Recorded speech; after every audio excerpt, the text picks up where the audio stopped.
HIV and AIDS is the #1 killer of adolescents in Africa, sub-Saharan Africa. Why are we not caring about that? 'n omstrede vraag sommer op die eerste dag van die internasionale vigskonferensie. Wêreldwyd dra jong vroue tussen die ouderdom van 15 en 24 die grootste risiko om HIV op te doen. In Suid-Afrika word nagenoeg 2000 jong vroue weekliks besmet. Aktiviste glo dit dui op die groeiende verskynsel van sogenaamde vroeteloompies, waar ryk ouer mans rondslaap met jonger vroue. We need to ensure that adolescent girls as well as young women, young adults more broadly, men and women, receive information and advice and are able to access services such as condoms and, where necessary, pre-exposure prophylaxis. Die Hollywood-aktrise en aktivis Charlize Theron het gepleit vir nouer samewerking met gemeenskappe.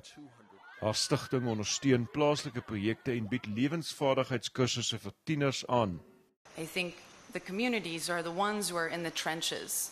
They are living this life with those people. And I don't think we give them enough credit or enough support.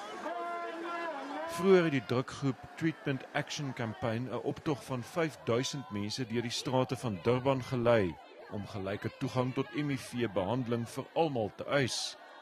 Die THC sê daar is 'n groot verskil tussen politieke beloftes om vigs te beëindig en die werklikheid.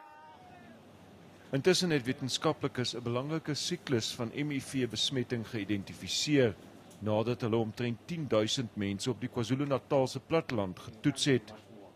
Vorige studies het gewys vroue jonger as 25 word met HIV besmet deur mans wat gemiddeld 8 jaar ouer is as hulle.